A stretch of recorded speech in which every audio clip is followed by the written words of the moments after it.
नमस्कार दोस्तों, बरगढ़ एकेडमी में आपका हार्दिक स्वागत, अभिनंदन, आदाब, खैर वक्त है। आज मैं नए तथ्य के साथ आपके सामने उपस्थित हुआ हूँ। हमारा तथ्य चल रहा था आदिकाल। आदिकाल आज हमारा लगभग पूरा हो रहा है। आदिकाल में हमने रासो साहित्य पढ़ा, सिद्ध साहित्य पढ़ा, नाथ साहित्य पढ़ा और अपभ्रंश और जैन साहित्य पढ़ रहे थे। उसमें हमने कई कवियों और उनके साहित्य के बारे में चर्चा कर ली है। आज मैं सिद्ध हेमचंद्र और मेरुतुंग के बारे में चर्चा करूंगा। इसके बाद हमारा आदि साहित्य, आदिकाल का जो साहित्य है पूरा हो जाएगा और कुछ फुटकर कवि रहेंगे, उसके बारे में कल और चर्चा करूंगा। देखिए मित्रों, अगर आपको पहले वाली कक्षाएं देखनी है तो आप प्लेलिस्ट में जाइए, वहां सभी वीडियोस मौजूद है। आप वीडियो को देखिए और उनका स्क्रीनशॉट लीजिए या उनको आप पढ़िए, एक एक नोट अपनी कॉपी में लिखिए। मैं आपसे वादा करता हूं कोई भी सवाल परीक्षा में बाहर नहीं जाएगा, मेरा ये वादा है। अभी हाल ही में फर्स्ट ग्रेड पीजीटी का एग्जाम हुआ था राजस्थान में, आरपीएससी द्वारा एजुकेशन में फर्स्ट ग्रेड का हुआ और संस्कृत शिक्षा विभाग में फर्स्ट ग्रेड का हुआ। उसमें जो मैंने जितना पढ़ाया उनमें से मतलब 100% क्वेश्चन आए थे मेरे नोट्स में से। मैं आपसे वादा करता हूं कि आप जरूर पढ़ें और मेरे वीडियो पर, चैनल पर जब भी पढ़ते हैं तो पेन कॉपी लेकर जरूर पढ़िएगा। मैं भी ऐसे ही पढ़ता था, तो आप एक एक नोट को लिखते जाइए। हिंदी साहित्य के इतिहास से संबंधित और काव्य शास्त्र से संबंधित आपका एक भी सवाल गलत नहीं होगा, ये मेरा वादा है। देखिए मित्रों, आज मैं आदिकाल को समापन की ओर लेके जा रहा हूं। आदिकाल हमारा समाप्त हो रहा है और फुटकर कवि पढ़ने के बाद में हम भक्ति काल की ओर आ जाएंगे। भक्ति काल के बारे में विशेष तौर से हम चर्चा करेंगे। मैं जो आपको पढ़ा रहा हूं वो सार गर्भित है और तथ्य सहित है, उसमें किसी भी तरह की कोई गड़बड़ी नहीं है, ऑथेंटिक है। हिंदी साहित्य के इतिहास ग्रंथ से मैंने उठाए हैं, एकदम सही है, कोई गलत नहीं होगा। और चाहे आरपीसी हो, अभी केवीएस की वैकेंसी निकली है, पीजीटी, टीजीटी एवं प्रिंसिपल, वाइस प्रिंसिपल, कोऑर्डिनेटर, अनेक पद निकले, पीआरटी, म्यूजिक टीचर, है ना, लाइब्रेरियन। जो मैं पढ़ा रहा हूं हिंदी साहित्य कंपल्सरी, हिंदी साहित्य इतिहास, काव्य शास्त्र, इंग्लिश एवं पेडागोजी संबंधित जो भी तथ्य होगा मैं आपके सामने लेकर आऊंगा। आप जरूर एक बार मेरे चैनल पर आकर पढ़कर आप देखें, पिछले पेपर को भी आप मिलाएं। सर पढ़ा रहे हैं, कहीं सवाल आ रहा है या नहीं आ रहा है, सार गर्भित है या नहीं है, कुछ हासिल हो रहा है या नहीं हो रहा है, आप खुद निर्णय लेंगे। विज्ञापन आप हैं और आप ही निर्णय लेने वाले हैं। मेरा जो कर्म है वो मैं कर्म कर रहा हूं। देखिए दोस्तों, समय की नजाकत देखते हुए मैं अपने टॉपिक पर आता हूं। अपना टॉपिक चल रहा है जैन साहित्य। क्या चल रहा है? जैन साहित्य अपना चल रहा है। जैन साहित्य कहो, अपभ्रंश साहित्य चल रहा है। अपभ्रंश साहित्य के बारे में चर्चा कर रहे हैं, बात कर रहे हैं हेमचंद्र की। तो हेमचंद्र, उसने ग्रंथ लिखा था हेमचंद्र ने, सिद्ध हेमचंद्र शब्दानुशासन, बहुत ही अच्छा ग्रंथ है। यह एक व्याकरण ग्रंथ है दोस्तों, यह एक व्याकरण ग्रंथ है। कई बार परीक्षा में आता है, शब्दानुशासन दे दिया जाता है, यह शब्दानुशासन है ना, यह दे दिया जाता है। सिद्ध हेमचंद्र द्वारा रचित, ये भी काट लेते हैं, यहां से दे देते हैं। हेमचंद्र द्वारा रचित शब्दानुशासन है, एक व्याकरण ग्रंथ है, एक साहित्यिक ग्रंथ है, या एक लोकगीत ग्रंथ है, या कैसा भी आपके सामने चार ऑप्शन रखेंगे, उसमें आपका व्याकरण ग्रंथ उत्तर सही होगा। बहुत ही इंपॉर्टेंट है। कई बार यह सवाल परीक्षा में आ चुका, कई बार आ चुका। जब भी टीजीटी पीजीटी का पेपर होगा, यहाँ आरबीसी का कारण नहीं है, केवीएस, डीएसएसबी, एनवीएस और अन्य जो स्टेट के पेपर होते हैं उसमें ऐसे सवाल पूछे जाते हैं। या फिर क्या करते हैं, मिलान वाले सवालों में, मिलान वाले प्रश्नों में ये सवाल पूछ लिए जाते हैं। एक तरफ ऐसे शब्दानुशासन जैसी रचनाएं दे दी जाती है और एक तरफ कवि, आदिकाल में जितने कवि हुए हैं उनमें 4 कवि उठा के दे देंगे, मिलान करो। ऐसे आजकल लेंथी साइको क्वेश्चन जैसे आते हैं, अभ्यर्थियों का साइको प्रश्न में ही देखा जाता है। और ऐसे भी प्रश्न आते हैं दोस्तों, चारों ऑप्शन सही है परंतु आपको ऐसे भी सवाल आते हैं। तो आप बिल्कुल हताश नहीं होइए, निराश नहीं होइए, आप मेरे चैनल पर आइए, मैं आपको वो टेक्निक सिखाऊंगा। आपका फर्स्ट ग्रेड, टीजीटी, पीजीटी जो भी कंपटीशन है पहले चांस में ही क्रैक हो जाएगा, ये मेरा वादा है।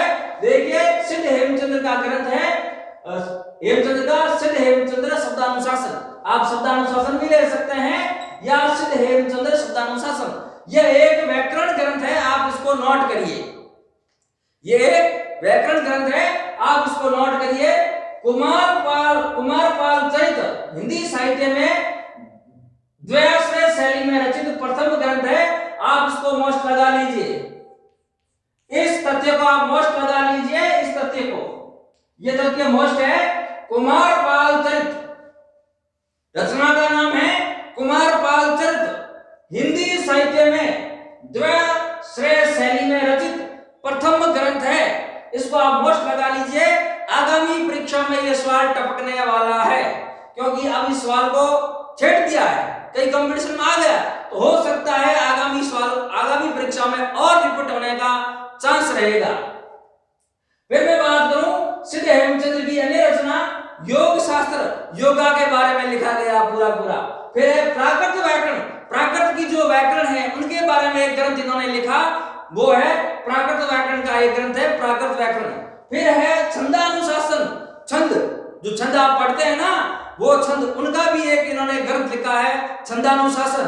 फिर उन्होंने लिखा है देसी नाममाला, ये इनका एक कोश ग्रंथ है, देसी नाममाला सिद्ध हेमचंद्र का कोश ग्रंथ है।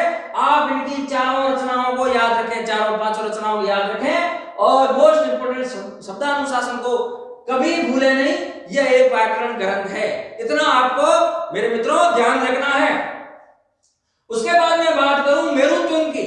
मेरुतुंग भी बहुत ही प्रसिद्ध कवि है, मेरुतुंग बहुत ही प्रसिद्ध कवि, आदिकाल के कोई छोटे मोटे कवि नहीं है। इनकी रचना है मेरुतुंग की प्रबंध चिंतामणि, जो कई बार परीक्षा में सवाल आ चुका है, प्रबंध चिंतामणि के रचयिता है, ऐसा सवाल आता है, वो ऐसा आता है, प्रबंध चिंतामणि के रचयिता है कृपाराम या सुकवि या मेरुतुंग। ऐसे मिलते जुलते चार ऑप्शन आपके सामने रखेंगे, मेरुतुंग के मिलते जुलते, जो मेरुतुंग है ना इस नाम से मिलते जुलते चार ऑप्शन आपके सामने रखे जाएंगे, और आप वहां हड़बड़ा जाओगे, आप स्थिति खो बैठोगे। इसलिए पहले से याद रखना, प्रबंध चिंतामणि है, उसके रचयिता मेरुतुंग है। प्रबंध नाम से बहुत सारी रचना है, प्रबंध नाम से बहुत सारी रचना है, चिंतामणि नाम से कवि भी हो चुके हैं, है ना। तो आप प्रबंध चिंतामणि इनको अच्छी तरीके से नोट कर लेना कि प्रबंध चिंतामणि एक रचना है, ठीक है ना। प्रबंध नाम से बहुत सारी ऐसी रचनाएं बहुत सारी है जिसके आगे प्रबंध आ रहा है, सीधा प्रबंध आ रहा है, ऐसी बहुत सारी रचनाएं। तो आप प्रबंध चिंतामणि नाम से अच्छी तरीके से अपने दिमाग में बैठा लें, प्रबंध चिंतामणि की रचयिता मेरुतुंग है, यह आपको याद रखना है। और आगामी परीक्षाओं में यह सवाल आता, हर बार परीक्षा में यह सवाल रिपीट होता है, हर बार रिपीट होता है। देखिए हर स्टेट में व्याख्याता की भर्ती होती है, हिंदी का पेपर होता है, कॉलेज का पेपर होता है, कॉलेज लेक्चरर का पेपर होता है, नेट सेट का पेपर होता है, उसमें सवाल रिपीट होता रहता है, बार बार होता है। और अपने आरपीएससी में भी कई बार रिपीट हुआ है, इस बार कई बार हुआ। अभी लेटेस्ट आपके केवीएस की वैकेंसी है, तो इस सवाल को आप गांठ मान लेना, टीजीटी और पीजीटी में इस सवाल आने के 100% उम्मीद है, ऐसे सवालों की, ऐसे ही सवाल पूछे जाते हैं। तो मेरुतुंग द्वारा रचित प्रबंध चिंतामणि है, ये आपको याद रखना है। फिर दोस्तों मैं बात करूं अब्दुल रहमान या अदामान, अब्दुल रहमान या अदामान जिसकी रचना है संदेश राशन। देखिए अब्दुल रहमान है, उनके बारे में हजारी प्रसाद द्विवेदी, आचार्य हजारी प्रसाद द्विवेदी ने बहुत कुछ लिखा है। अब्दुल रहमान के बारे में बहुत लिखा है, हमारे जो इतिहासकार हुए हैं आचार्य हजारी प्रसाद द्विवेदी, बहुत सारा लिखा।